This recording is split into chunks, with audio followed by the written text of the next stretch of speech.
everybody. I'm Christy Bagalow, the Director of Statewide Training for Florida Legal Services. I am delighted to welcome you to the second session of Tech Tuesdays.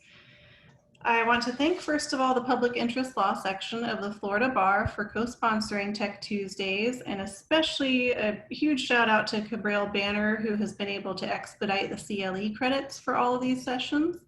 So I'll be typing that in the chat box and also announcing the CLE credits at the end. This is being recorded, and you can reach out to me if you want a recording afterwards. I don't think Zoom meetings automatically sends the recording, so definitely reach out to me. And we are so fortunate today to have two tech experts with us. We have Elenia Sanchez Bryson. She's the Chief Information Officer at Legal Services of Greater Miami. She works with staff at every level of her organization and across the legal services community to use technology to improve performance. And we also have Jay Mobley. He's the Senior Housing and Consumer Debt Attorney at the Legal Aid Society of the Orange County Bar Association, where for the past 7 years, he has dealt with landlord-tenant disputes, evictions, and consumer debt litigation. So welcome everyone, and thank you so much to Elenia and Jay for being here. I'm going to hand it over to Elenia to start us off. Thank you so much. I'm going to go ahead and share my screen just so everybody can see. I am a fast talker. I know that about myself. I try to self-regulate, but if if I start to just get too in the weeds or go too fast or something like that, please feel free to type in the chat or say something to slow me down, and I'll do my best to either recap or slow down. So I'm going to talk to you primarily today about something that we did just pre-COVID to help us with our clinics internally in the office. And it has ended up working out as a very powerful tool for us to use, obviously post-COVID, where all of our activity really has moved online, including our pro bono clinics. So this tool, the way that I've set it up is within the Microsoft Office 365 environment. You can do something similar to this if you're in a G Suite environment. It leverages similar tools, but not the same tools. So you would have to sort of play with it and Google and watch some YouTube videos how to figure that out. But I'm sure most of you, if not all of you, use Legal Server as your case management system. And one challenge that we've had using Legal Server is that no matter how sort of streamlined or easy to use, I tried to make it for pro bono attorneys. It was another password they had to remember to log in. And they were just not happy that they had to go in, learn a new interface in order to enter notes or anything about a case if they were working on a case, on a clinic case. And so I did some considerable work around trying to make that user-friendly. It didn't really work. They weren't really happy doing it. I'm sorry, my computer unplugged. There we go. So what I did was I leveraged Microsoft Forms on the front end, which looks really familiar. We've all done SurveyMonkey or Google Forms or Microsoft Forms for all kinds of surveys. And so for the end user, it just looks like this, and I'm going to go through it from the end user's perspective. Then I'm going to show you what it does in Legal Server, and then I'm going to show you the back end just so you can get a sense of how this all works. So what we do now is when we send a pro bono attorney a client to call for a pro bono clinic, we say, please call Jane Smith with the case number. This is the legal issue, and then a link to this Microsoft form. And so they fill it out for the client. We ask that they put the case number that we sent them. This is, oh, I copied the wrong thing there. Okay, just 1 second. So we just send them the case number so that they have it. They enter the case number, and of course that did not copy. Sorry. Okay, so I'm going to copy the case number and paste it into the notes. And we should include in the instructions that they have to include the little dash or this won't work. And then these are the case questions that we were sort of asking them to answer, which before was done by hand on a sheet in the office and then uploaded as a PDF to Legal Server, which obviously presents several challenges. One being that if you want to see the notes, you have to download the PDF again to view it. Some attorneys had better handwriting than others. And so we wanted to easily capture all of this and have it just in legal server as a note. So client needs to file for security deposit. I'm just gonna do tests for the rest of them. Just some fake notes. The question, did we recommend the demand letter? Who did we say to send the letter to?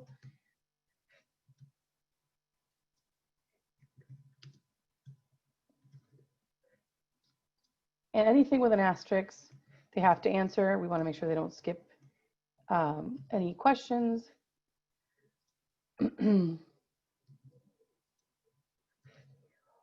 And this is really important because otherwise we won't know necessarily who did this. So I'll just put my name as the person providing this advice. And the person hit submit and they're done. They documented everything they did. Thanks for your response.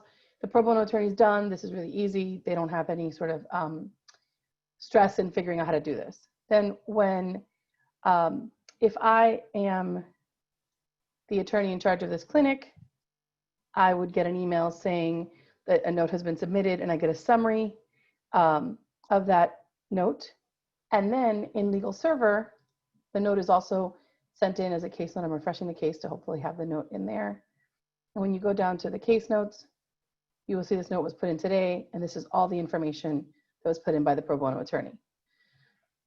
So now you have a note that's easily searchable, and it could tell you who did it, and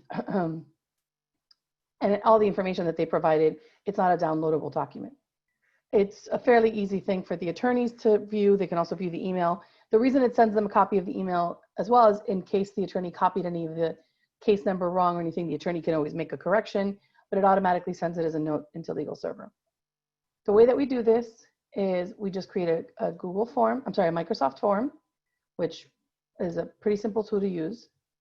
And then the complicated part of this is that in your Office 365 tools, you have something called Power Automate.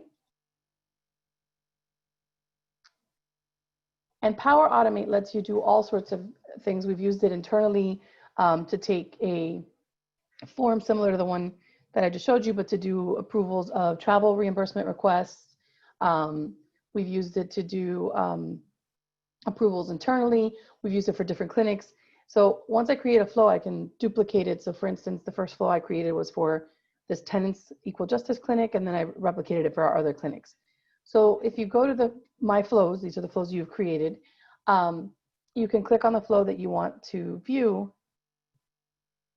And then it'll tell you what, the description I put in of the flow and how we're using it and all the times it's been used. And, in 28 days, it's been successful. You can see if there's been any failed in this, so that way you can make corrections.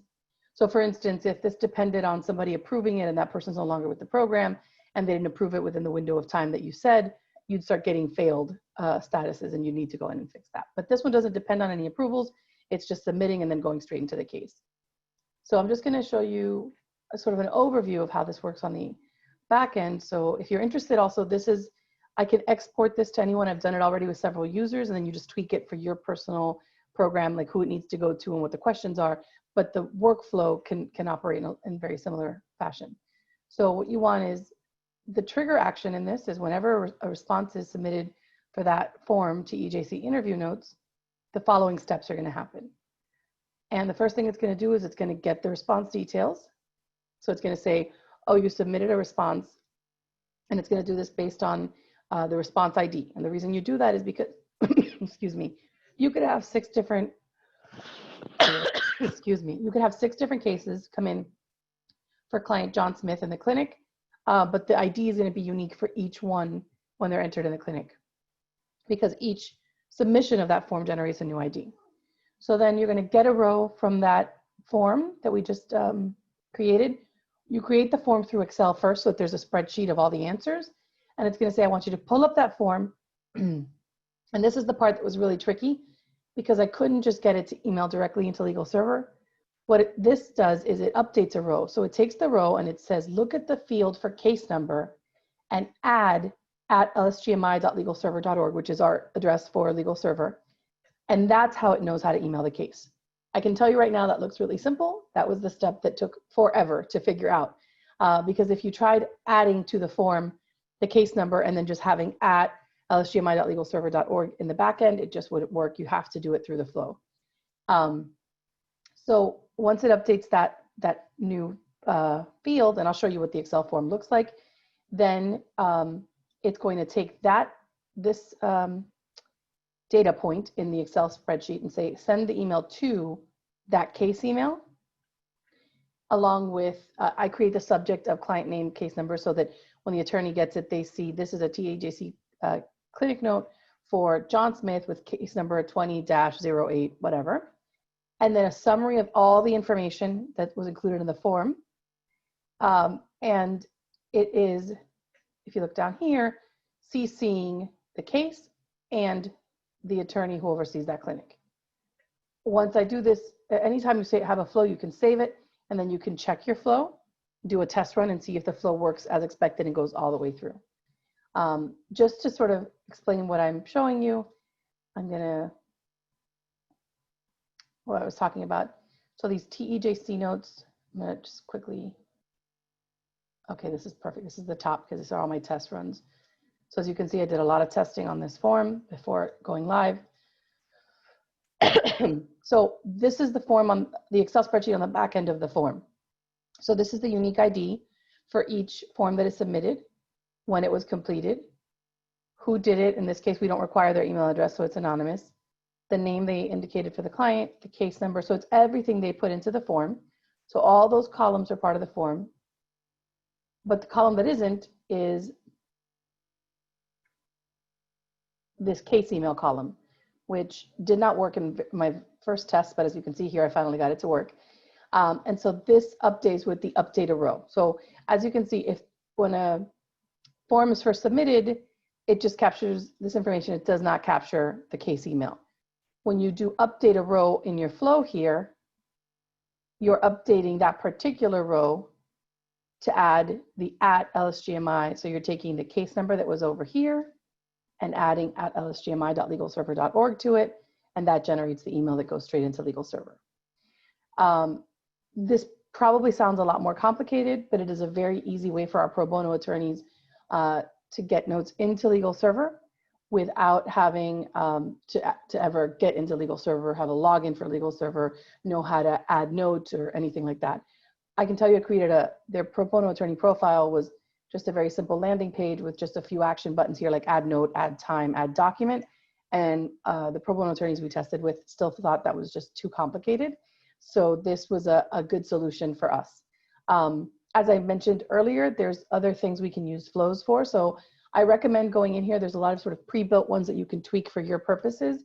But if you have Office 365, these tools are already in there. They're free, they're included, and they're really, really powerful.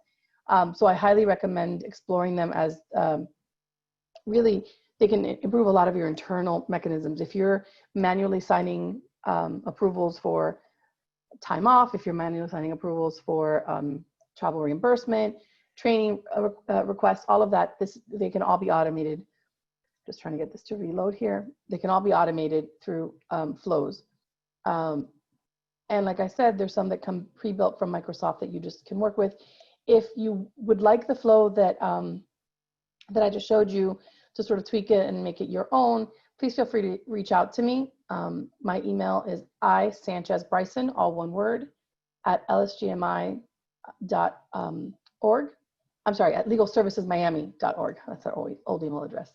isanchezbryson @legalservicesmiami.org, and I'm happy to share this. And I've also walked a few people through how to tweak it for their own uses if it's not working right out of the box. So see, we're using it for travel expenses, training records, outreach forms. So I highly recommend that you explore using Microsoft Flow. The other thing that I wanted to show you from Microsoft, sort of moving away from this, and I can stop here if there's questions because I don't want to get too far from this. I don't see any questions yet, Elenia, but I did type in your email address in the chat box if anyone wants to reach out to you. Perfect, thank you. So as I mentioned, there's a lot of tools here in Office 365. And one that I want to draw your attention to is Stream. Stream is similar to YouTube in the sense that it's a platform to post videos, but it is completely internal to your organization. If you're someone who is on this call because you've sort of been tasked with improving the technology in your program or taking on some leadership in technology.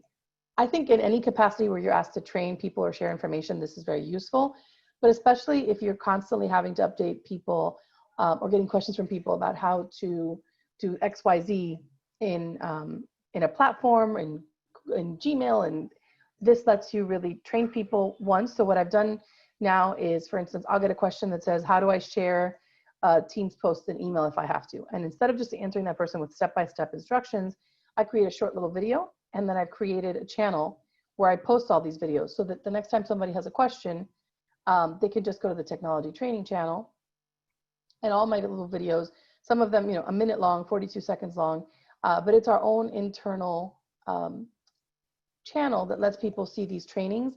I can often find YouTube videos, but a lot of times if they're using an older version of Office, or if they're not exactly the way it looks in your environment, it can throw people off. So I try to do these in our program so that people can actually see what these items look like in our environment. It's been really helpful to get people onboarded to Teams, which we had to move to very quickly because of the pandemic. And so it let us, use the Teams tools, and it makes it accessible for people to get these training tools. So I think that's another really powerful tool that you should play around with if you have Office 365. And then the last thing I'll say about Office 365, and I'll say this just to preface it, we were on G Suite for 10 years. I love Google. I am personally a very big fan of Google. I don't think any functionality in Outlook email compares to the Google search function for Gmail, but we moved to Office 365 because of the integration with these other tools. So I want to make sure I'm leveraging these tools. People are already very comfortable with Excel, Word, PowerPoint, but this lets you expand the tools that you're using to work in a group. So I'm just going to go to our intake department. And this is a SharePoint site. We were previously using Google Sites, and I'm still sort of merging and moving stuff over from our old Google Sites to our SharePoint sites. But these give you a really nice centralized place to save important links. I share the streaming channels here, documents that the team may all work on together. So this is my intake department SharePoint site, and it lets us share. These are all their frequently used links. It can also link back to the team. So if they just want to quickly go to the Teams page, they can click here. And there's a ton of other widgets. This is very bare bones. This is just the beginning of this site. If you go to edit the site and you want to add new things, it lets you add all kinds of, so let's say I wanted to, I'm just going to mess with the site for a second here. If I go to the plus here, I can add a new section, and then it gives you all these options for different things that you could add to this page. And it's really easy. Once you click add, it just sort of pops it in there, and then you can modify it for your uses or your needs in the program.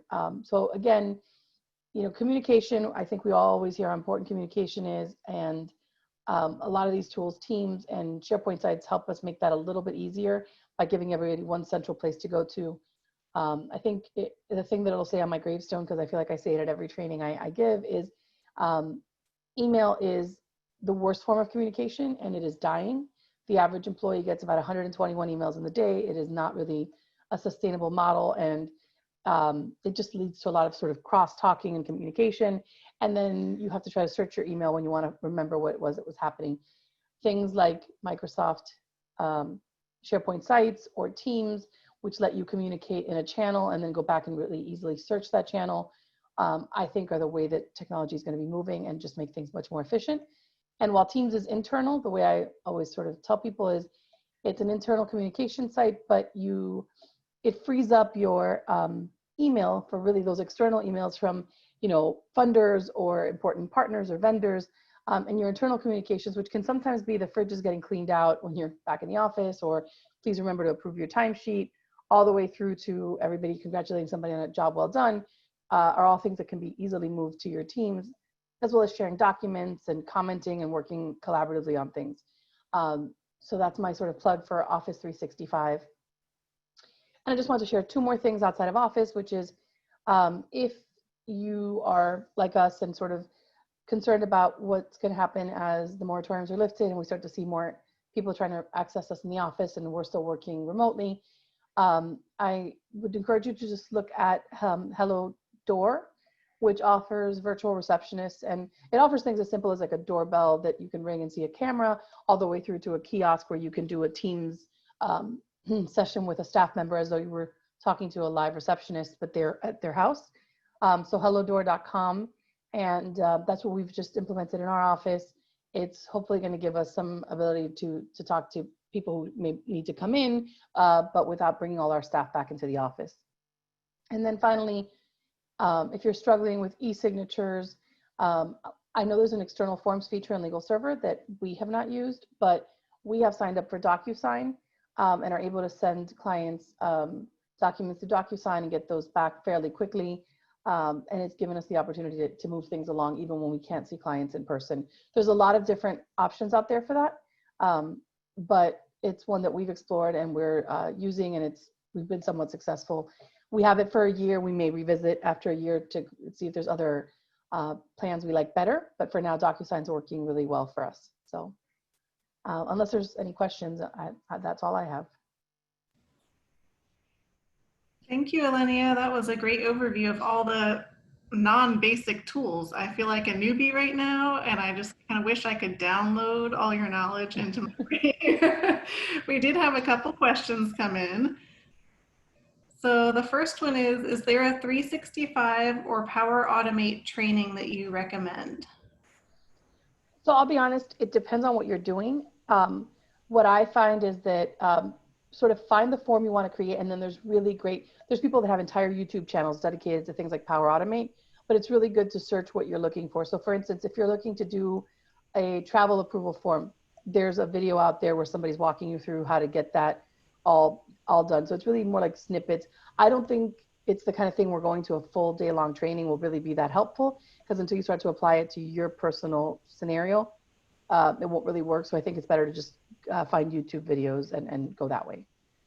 And I love the way that you're sharing your little how-to videos on stream. That's brilliant. Is that safe? Makes things a little easier. The next question, are there any cool tools for scheduling intake team? For scheduling, like intakes for a client, is that, does it? Sure, I was hoping you knew with them. No.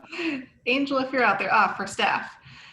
So any cool tools for scheduling intake for staff? So if you mean like intake for a client to come in to see staff, I think that tool is really within Legal Server. There's a great functionality for creating appointments and scheduling in Legal Server, which we use. For instance, our consumer department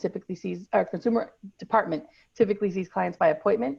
And if you create office, like front window appointments in Legal Server, it'll let you create slots to say, for instance, that department can see 5 people on a Tuesday, and these are the available slots, and we do it for like a month out, and then people can be scheduled. There is a really cool tool in Outlook if you're talking about scheduling people within, you meant shifts. Well, there is in Teams, there's shifts, which actually does let you schedule shifts.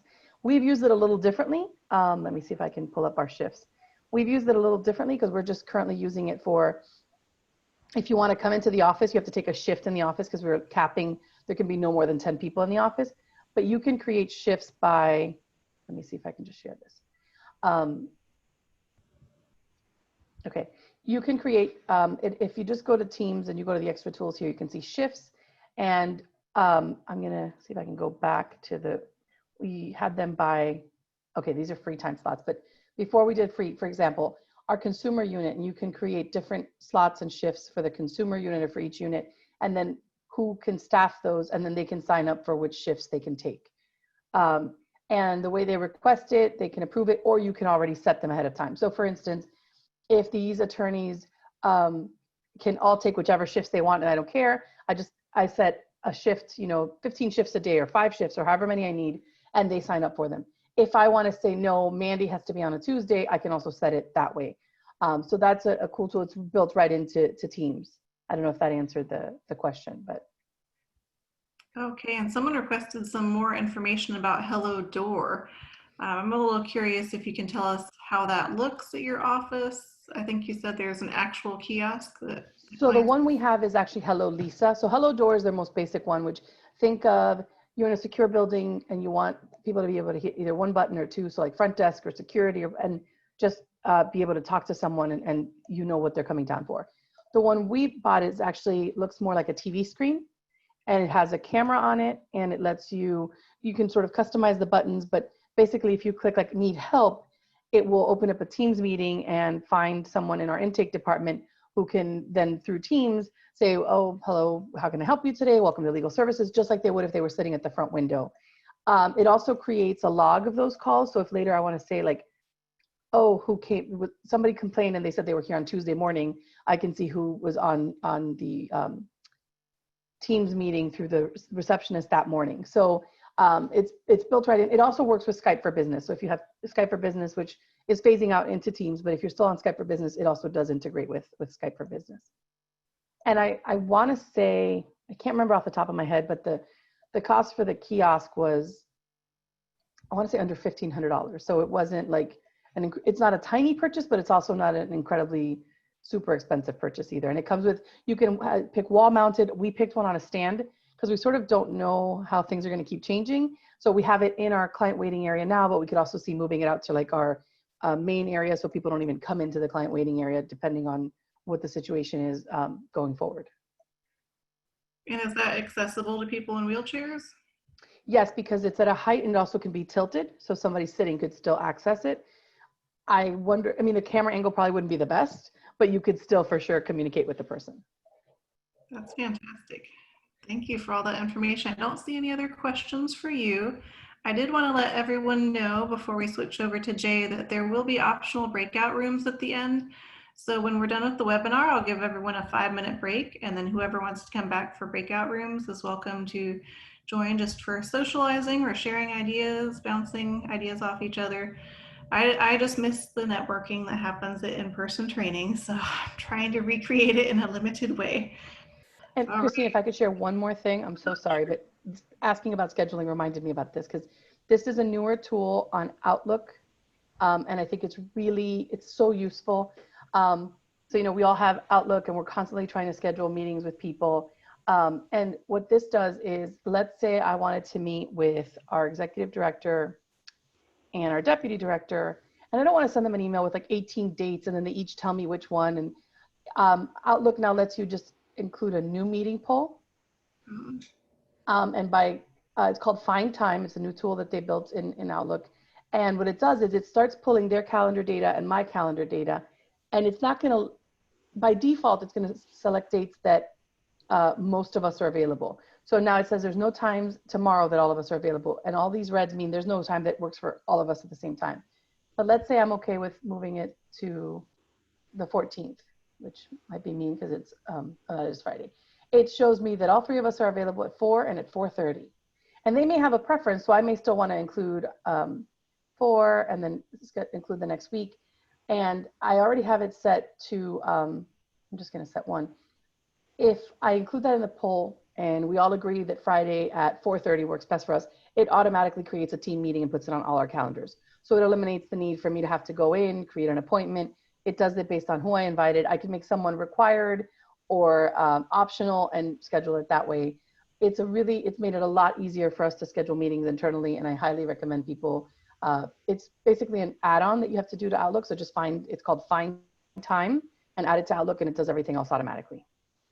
I love that. That sounds so much easier than doodle polls. Does it allow you to have a video option if you want to make it a video meeting? Yes, and because if you're in Office 365, it basically says, do you want to make this a Teams meeting? And you select yes, and it automatically makes it a Teams meeting and creates the link, and you can all video conference when it's all set up. Brilliant. Well, thank you so much for all that. Pleasure. And I am going to pass it over to Jay now. Now, I'm not sure how I'm going to follow all that tech stuff up because I am not as tech savvy as she is by far. So I think I wanted to present like a little bit of different take for those of you who may not be so tech savvy and who may be struggling with working remotely and adapting to all the new technology. I meant for this part to be a little bit interactive. So at the end of this, maybe we can have a lot of questions or suggestions from you guys as to what you're doing to bring your offices out to the remote working network, and the challenges you see, the things you've done, the little tips. So think about those and let's share them as soon as I get through talking. And I promise I'm not going to take a full 30 minutes, maybe more like 20. So I'm going to share my screen here. And for those of you who may know me, that in itself is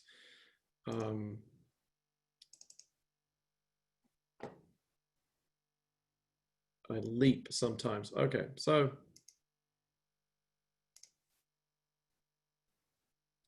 all right. Hopefully everybody can see my screen now. Thoughts from Neo Luddite. And for those of you who don't necessarily recall what a Luddite is, that's me working on technology that they've told us we have to use now. Or that somebody has said, hey, this is great stuff. It's so easy to use. And I look at it and it might as well be in Greek, and I do not speak Greek. So basically, I'm kind of old school. I can do email and all that kind of stuff, but some of the things we've had to adapt to, the biggest issues for us, we did intake all in person. Everybody came to the office. They had an appointment. They got to sit down with a volunteer face to face. They had all their paperwork in hand. And now we're struggling with nobody's coming in the office face to face, and we have to get documents from clients.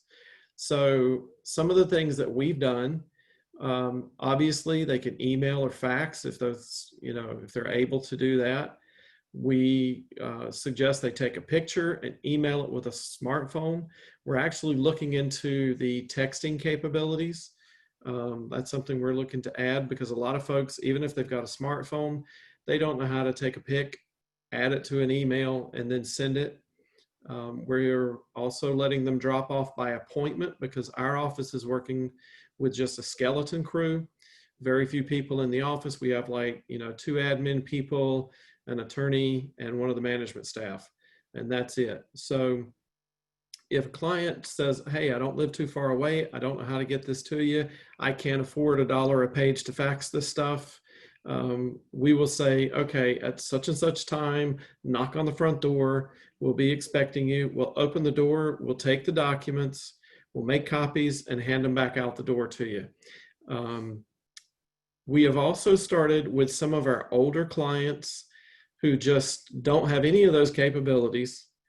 We will actually send them a pinned letter asking for the documents, give them a list of what we need, and we send them a self-addressed stamped envelope to mail them back in.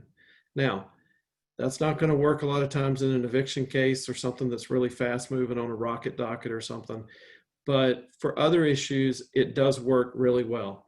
We'll send that out, we get it back fairly quickly. For cases that we know we can go to the clerk screen or pull it off the docket, we pull all the documents we can right off of the court website. So that actually is a lot faster. My assistant, when I'm doing consumer and housing work, if somebody calls and say that they have an eviction filed and they just got served, our clerk is pretty good at getting those things on and available. So at least, I may not see the summons, but I'll see the complaint and I can see what we're talking about. So I can pull that right off and start reviewing the case. In-office signatures, I was one of those, I like to print out my letters, sign them, scan them, stuff an envelope, or pass it off to my assistant to do that. But everything now is signed digitally. And when I say digitally, I kind of mean old school digitally. We do the /S/ and your name. I do make it a different font like that, so it just looks a little more like a signature. Monthly reports, case closing packets, check requests for reimbursements or any, bar membership renewals, anything like that, business license renewals. We are signing all of those check requests like that for our office. And we've not had anyone outside the office that would not accept that. So it's been really good for us. And that is something that you can do easily, either in Word. You can also add it to a PDF in Adobe. Client letters, they're basically all signed this way now. some of the office procedures that we're moving from paper check reimbursement to direct deposit. So you'll send off the PDF, you check request, and the money just shows up in your bank account. That's saving our business office a lot of moving around paperwork. Incoming mail to the office, that we have that admin person who's on our skeleton crew. They will open the mail, they'll scan it, email it to the attorney or staff member it's supposed to go to, who's working remotely. That process has worked out really, really well for us. The admin folks know that priorities are court documents, orders, things like that, mail from opposing counsel and such. You know, all of our advertisements and our magazines, they're going to stack up until we are on the skeleton crew and take our day in the office. But we get anything important scanned to us, you know, within a couple hours of getting it in the mail.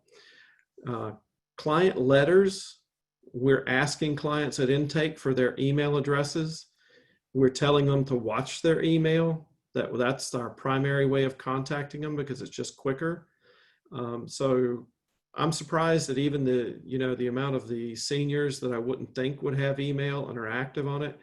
It really has been 90% of our clients or more have an email. We can communicate that way. We mail them out any documents that need to be signed, and then they can get it back to us in one of the ways I talked about earlier. We do not currently have like a DocuSign or something like that, but we are looking into it to make it easier.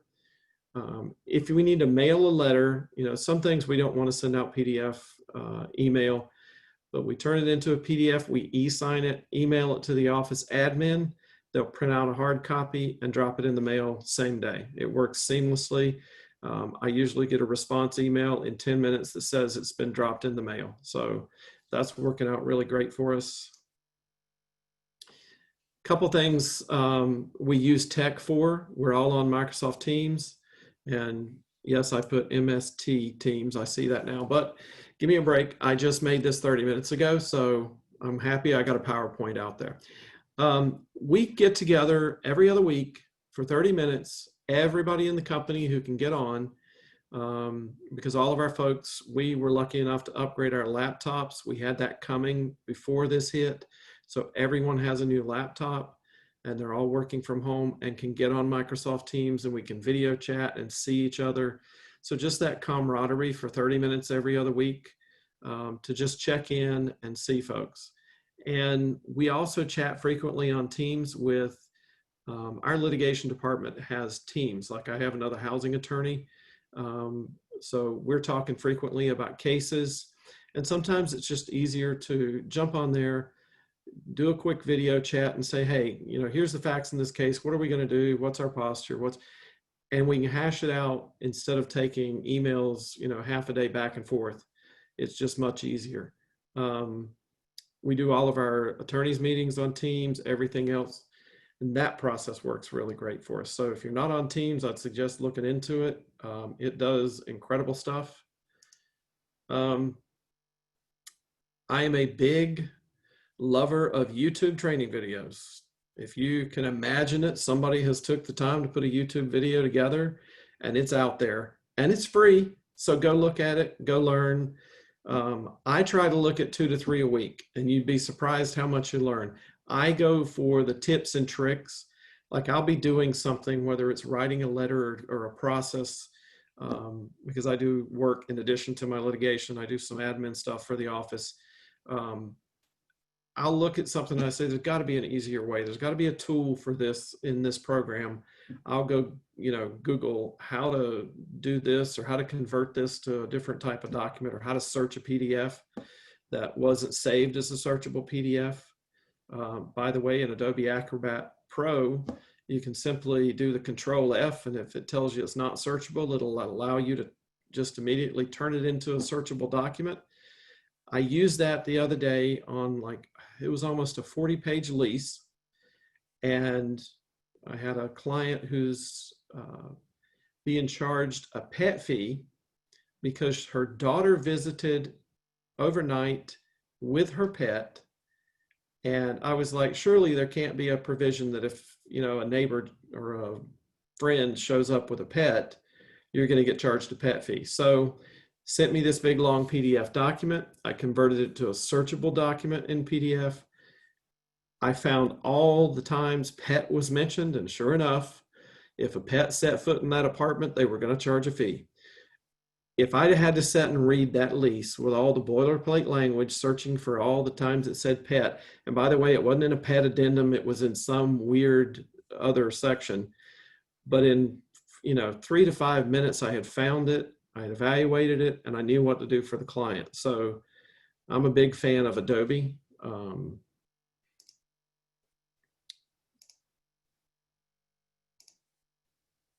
So Adobe has training tools, and I looked at their website. I'm going to try to switch screens here.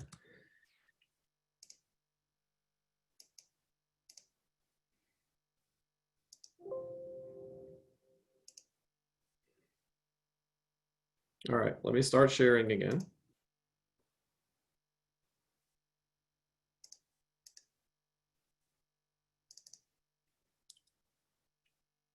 Okay, so you should be able to see the Adobe homepage now. I go here to learn and support. And if you click on it, it asks you about tutorials. And you can find a tutorial on just about anything Adobe can do. A lot of times when you click into these, like here's the way to redact things. A lot of times it gives you a video, and some of them will also, as this one, it steps you out through the process. So whether you learn by reading it or watching a video, these tools are really great. So I'd suggest using it. And if you don't have, like if you've just got the basic Adobe, I'd highly suggest investing in upgrading to Pro so that you can use all the features and functions of Adobe. One of the ones that I use is, all right, I'm hoping you can see,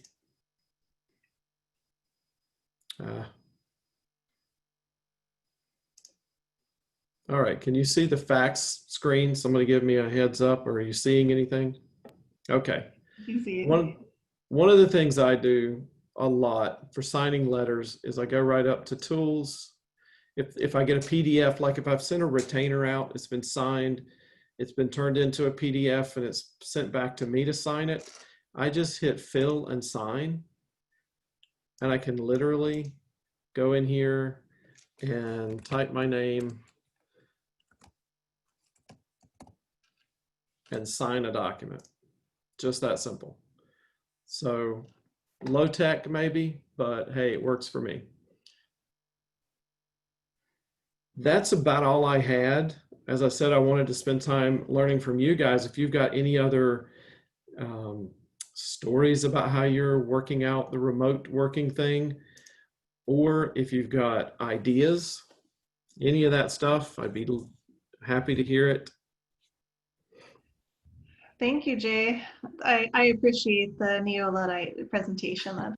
That's more my speed. We don't have any questions yet, but I just wanted to let everyone know that you can type your questions into the chat, and I will read them out to the presenters. I also entered the CLE information in the chat box. The CLE number is 4134. Again, that's 4134. And today's webinar is approved for one general CLE and one technology CLE. So thank you again to both of our presenters. I'm going to give everyone some time to see if they have any questions. And Elenia, did you have any feedback after Jay's presentation? No, I think that was great. I know one thing Jay mentioned when we were prepping for this, and I forgot to talk about, was we were fortunate enough, sort of like Jay mentioned, we were on laptops and all that, but we also had, we moved to Ring Central, which is voice over IP phone system. So we're able to take phone calls from our computers or cell phones using our office phone, and that's let us also work remotely pretty seamlessly to the clients calling in. So that's another just tool that people can sort of look into if they're interested in being able to work with their phones right from their home, even though they're not in the office. Jay, I was wondering if you had any creative ideas on how to best help homeless clients. I know you've done a lot of homeless outreach in the past. It's hard to get over all those barriers when they don't have a mailing address, they don't have a phone, or they don't have enough minutes. No Yeah, Wi-Fi. it's tough. And right now, all of our homeless outreach is suspended because the homeless shelters don't want us on site. They're worried we'll either bring COVID or contract COVID because we've got a pretty good sized homeless population here in Orange County. And, unfortunately, we're hearing a lot of them are, contracting COVID. So we've put those on hold. We used to be able, the main post office was right next to our office, and they used to allow, that was the last one in Orange County I knew of that allowed general delivery, and you could show up with an ID and they'd hold the mail and you get your mail. They stopped doing that. So I'm not sure how folks are doing it. Most of the ones that I have been able to work with, they have a friend or relative that I can send stuff to, or they'll have a friend or relative's email, and that person can get them on the phone sometimes or knows how to contact them better than we can. So I'll email the friend that I need to talk to them or whatever, and then that person calls in. But it's really, really tough, especially with the office closed. We used to have a lot of walk-ins so. It was tough even before the pandemic, for sure. Yeah, it's virtually impossible now. And I mean, the same boat with the medical legal partnership with the VA. That's a hospital. It's a functional working hospital, and they have a nursing home on site and everything. So they don't really want a lot of people in there. And, what better place to catch something than going to the hospital? So we can't send pro bonos out there right now. So we've kind of suspended both programs through the end of the year or until something changes.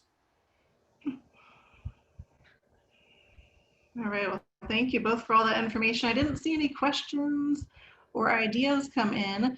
So I'll go ahead and give everyone the 5-minute break, and then whoever wants to continue on with us in breakout rooms is welcome to come back after 5 minutes, and I'll assign everyone to breakout rooms. But thank you everyone for attending, and I hope to see some of you in the breakout rooms. Thank you again, Eleni and Jay. That was fantastic. I learned a lot. Thank you. Thanks, everyone. So see you back at 2:52 if you want to join the breakout rooms.